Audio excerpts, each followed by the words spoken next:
Alrighty, here we go. Entering instance. I already had an alt open this particular instance before I even got the token on the Cleric and Mystic. This is the second set of 3 runs for the day. As you can see, I get an initial cluster of mobs and then I start running with a zigzag pattern. Check out the mini-map and you'll see where the first mob that aggroed me was.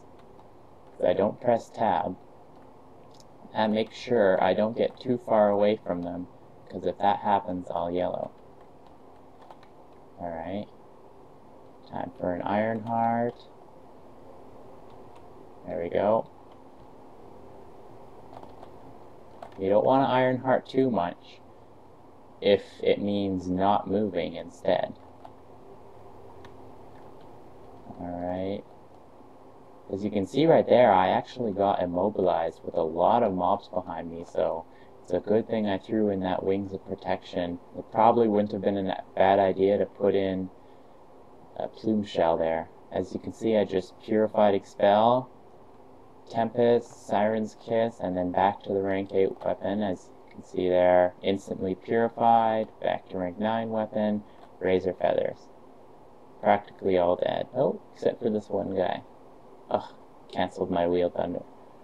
Go! And bam, 45G.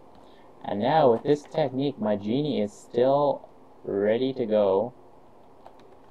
I've got a fairly nice high vitality, high magic genie, ready to go for another expel. I used an apoth there for 2 sparks.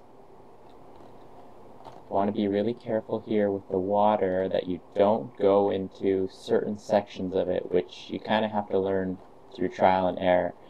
Really deep sections of water where your movement speed becomes practically nothing, and if you get into that water, you're probably gonna die. That's just how it is, or at least a massive charm take. Note my Wings of Protection right about there when I need to purify. Alright. Absolute Domain, Purify, Expel, here are the mobs, and bam! Tempest, Siren's Kiss, back to rank 8 weapon, Mana Pot. Very good. Razor Feathers, back to rank 9 weapon. And in this particular case, as you can see, Tempest only cost me 1 spark instead of 2, which is why I'm so close to full chi already. In the next run, Tempest takes 2 sparks. You always cross your fingers as a Sage Cleric. Take only 1 spark, please. Now, for some of you Clerics out there, there's a group of mobs in here. You can see those big mean-looking ones. They've got closer to 200k health point, and they might take a second Razor Feathers for you to drop them all, depending on your weapon damage. I'm trying an experimental technique here where I do a Razor Feathers before actually bringing them to the boss, so that the mobs will all drop when I do eventually do the AoE. I toss an Elemental Seal on him so the Tempest and Siren Kisses hit harder.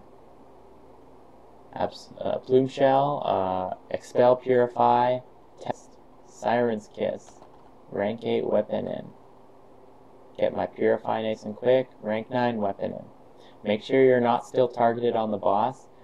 The boss moves quite a bit faster than the mobs, and if you're targeted on him, then your Razor Feathers will probably not hit all of the mobs, which you don't want. So anyways, just DPSing on this boss. Thunderball is actually quite good for killing high health point mobs like this guy. And Wheel Thunder I use to have a chance of getting really great chi. I don't even bother picking up those apoths. I'm trying for a speed run. Ultimately, I didn't end up being able to get into a 4th run. I've never managed it before, but I came really close, so I'm optimistic that one day I'll be able to manage it.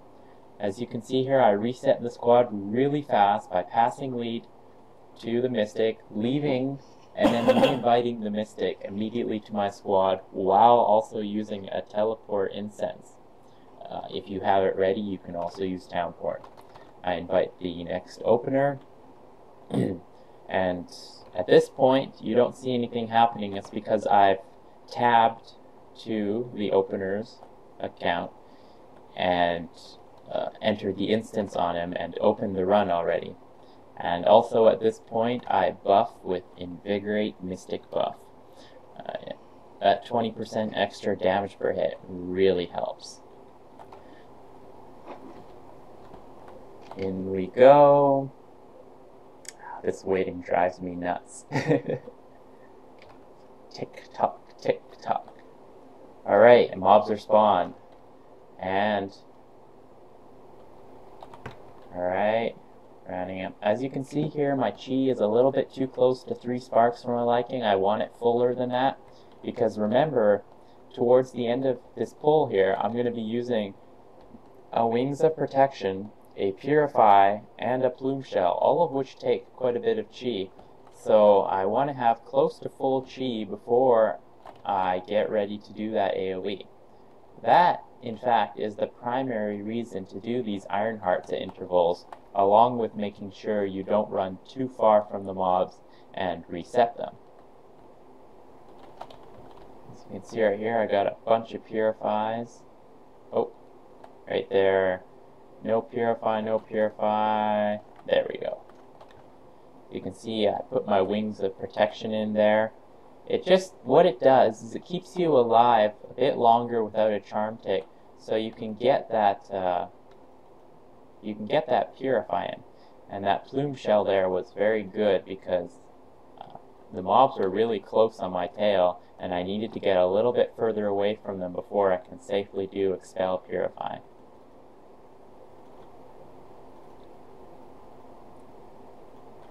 And I think this time, yes, I got 45 chi. And so I immediately move on to the next group of mobs. As you'll see again, I hit a white T for the 2 sparks. Previously, I used to switch to my minus channeling gear and use Stream of Rejuvenations to recover that chi. To save time, I started using a white T at that point.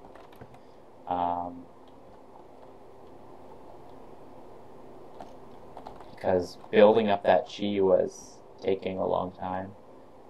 And yeah, no, this is the fastest set of 3 runs I've ever done. As you'll see on the 3rd run, I'm at the boss on the 3rd run when the token goes out. Okay, just a single heal, you don't want to do more than that. Wait a little bit, there we go, Purify. Mobs, Wings of Protection. And right here, I was a little bit fortunate to get that Purify off. As you can see, I had a number of mobs hitting me. The Purify off my Purify skill. What can happen if you've got a bunch of mobs hitting you? They'll cancel the channeling on your Purify and you'll be stuck with the seal left on Expel. I'm not sure if I told you about this already. If that happens, the only thing you can do is just keep running from the mobs, never stop, until your genie has enough chi to do an Expel again, and then you can try again. A cautionary note, if you're thinking, well, I could use Tangling Mire and slow them down to give myself time, that works, but be prepared for the lag which is going to come as soon as you hit Tangling Mire. If you've got a computer with not very great graphics, you're going to completely freeze up. For that same reason, I no longer use a skill called Whirlwind. As you can also see, I have graphics completely off. Purify, Expel, Tempest, Siren's Kiss, hit that Mana Apoth, and rank 8 weapon. What'll happen if you don't hit that Mana Apoth is your mana's going to hit 0, your Plume Shell will fall off, and then you won't be able to do your Razor Feathers for a few seconds until your Mana Charm ticks again. So we want to avoid that. Now, with the new auto potters that have come out, you can very easily set it to automatically be hitting that mana pot for you. You could set it to, say, go off anytime below your mana drops below 75%. In other words, when your Mana Charm is already ticked, and you need to actually use that mana pot. So not a bad idea. Now here I made a bit of a mistake. I should have rushed into those mobs with Holy Path and used the Siren's Kiss. I took a chance that Razor Feathers would get most of them, but it actually missed quite a few of them, so I wasted a bit of time there. So I'm quickly resetting squad with a Tele Incense, inviting the Mystic and the new opener. And yeah, tabbing over to the Mystic to bring her into the instance. And then getting myself back in there as fast as possible. Again, I was trying for a 4th run. I didn't get it. If you're only trying for 3 runs, you can check the time on my token. I have like 3 minutes or 4 minutes, oodles of time to get inside. So for 3 runs, this is an exemplary case study here of how to very quickly do 3 PV runs. But I'm quite certain that better is possible. I'm going for a 4th run if I can manage it. Solo, of course. If you haven't figured that out by now. Okay, and as you can see, while the screen was stopped up there, I was on Mystic, buffing Invigorate, and the instance open. Got a really quick Purify right off the bat this time. Oh, yeah. Or was that a Holy Path? I considered doing Holy Path for the first stretch. If you get a Purify quickly enough, then the Holy Path isn't really worth it. On the other hand, as you'll take a look, my Genie is almost full again already, so it's probably okay to do a Holy Path at the start if your Genie is full, and similar to mine with a really nice regeneration rate.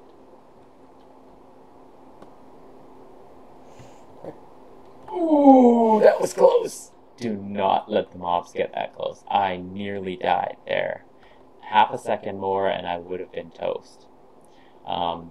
What happened there, and which I warn about in my guide so clearly, is do not heal too much. Healing is just to keep your health point charm from ticking mostly while you build up chi. You're not trying to tank the mobs. You cannot tank those mobs. They will destroy your gear and destroy your charm if you try.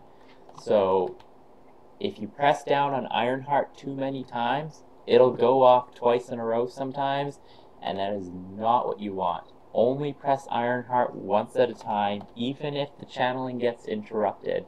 That's better than having it go off too many times and then dying instantly. All those mobs hitting you all at the same time, your charm won't even tick. They will bypass it, just like a 5 APS Sin bypassing your charm, except like 1,000 APS. Well, no, 100. There we go. As you can see, just a single Ironheart, waiting a little pause till you get the Purify. And off we go. Bloom Shell, Mana Pot, Rank 9 Weapon, Expel, Purify, Tempest. Yes, it takes a bit of practice. Tempest, Siren's Kiss, Rank 8 Weapon in, and Purify. Excellent, I got it right away this time, and the mobs drop. Now you have to have a bit of faith here. You've got to know your damage quite well. I know when I do this combo that the Razor Feathers drops them. But if your damage is a bit less, you might have to look at the possibility that you'll need a second Razor Feathers to drop the mobs with that combo. And if that's the case, be prepared to take a few hits when all those mobs are running towards you. Not a bad idea if you aren't sure to put your rank 8 weapon back in, or whatever your Purify weapon is. Have that Purify weapon in as soon as the Razor Feathers ends. And if they're still alive, then you'll get that kite which you need. And right here, I actually didn't have Expel ready. So since it was my last run, and I'm not needing the Apoth for the next run, I just went ahead and used an Iron Guard. And right here, I made the mistake of switching to my rank 9 weapon and then getting the Razor Feathers cancelled. So I had to try again. There I got my Purify. I build up some distance so I can get the Razor Feathers off. Razor Feathers channeling takes so long that it will simply never go off. unless you build distance between you and the mobs. And since I've just checked, my token ran out. I'm in no rush anymore. I'd kill that little mob, go back to the boss, finish him off. And yeah, that's pretty much 3 runs right there. I made a few little mistakes here and there. None of them were ultimately detrimental. I still have room for improvements, but this is a pretty good example of how a cleric with decent gear can solo PV. And I don't know if you've been watching the top left bar there, but you can notice my XP percentage take nice little jaunts upward.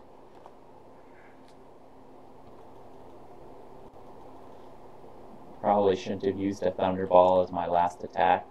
Thunderball is only useful if you use it at the beginning. Its actual initial damage isn't all that great, only when you total all of the damage it does with the damage over time, of course. And then if you do that, it actually does more total damage than a Wheeled Thunder. And you know what? I killed a few more mobs just for the heck of it, but that's about all I need to show you guys. I wish you luck if you attempt something like this, and I will continue to work on trying to fit in 4 runs per token, just like Seekers do. I'm sure Clerics can do it too. Alright, signing out.